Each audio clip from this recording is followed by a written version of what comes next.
ఐపీఓస్కి apply చేస్తున్నావా? ఈ 5 points ని అనలైజ్ చేసి ఐపీఓకి అప్లై చేసుకో. First one, initial public offerings.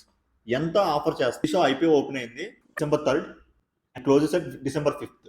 Initial public offering ఎంత ఆఫర్ చేస్తుందంటే 5,421 CR. ఇక్కడ ఫ్రెష్ ఇష్యూ వచ్చేసి 4,250 CR అయితే ఆఫర్ ఫర్ సేల్ 1,171 CR. 28% వరకు కంపెనీ యాక్వైర్ చేస్తుంది అమౌంట్. అండ్ సెకండ్ థింగ్ నువ్వు ఐడెంటిఫై చేయాల్సింది det of the company.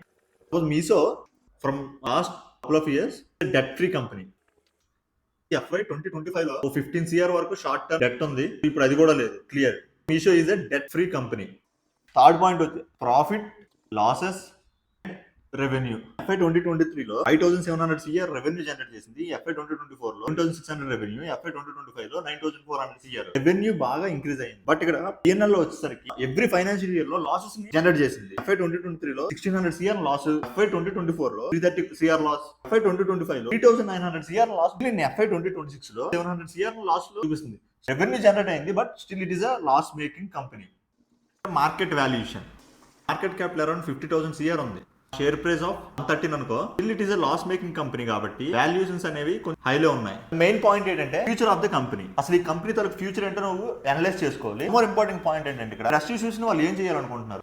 ANML teams calories provide చేయడం, టెక్ గ్రోత్ ని ఇంప్లిమెంట్ చేయడం, క్లౌడ్ అండ్ ఇన్ఫ్రా మీద ఎక్కువ యూజ్ చేయాలనుకుంటున్నారు. Brand value, publicity. ఈ ఐపీఓ అనలైజేషన్, ఈ RHP ఫైనల్ డౌన్లోడ్ చేయడం, ఇదంతా నీకు లాంగ్ ప్రాసెస్ అనిపిస్తే జస్ట్ AA అని కామెంట్ చేయి. డైరెక్ట్ గా నీకు ఒక ప్రాంప్ట్ ఇస్తా, చాట్ జీపీటీ కానీ పర్ప్లెక్సిటీలో యూజ్ చేయి. ఇదంతా అనలైజ్ చేసి నీకు ఫైనల్ అవుట్పుట్ ఇస్తుంది.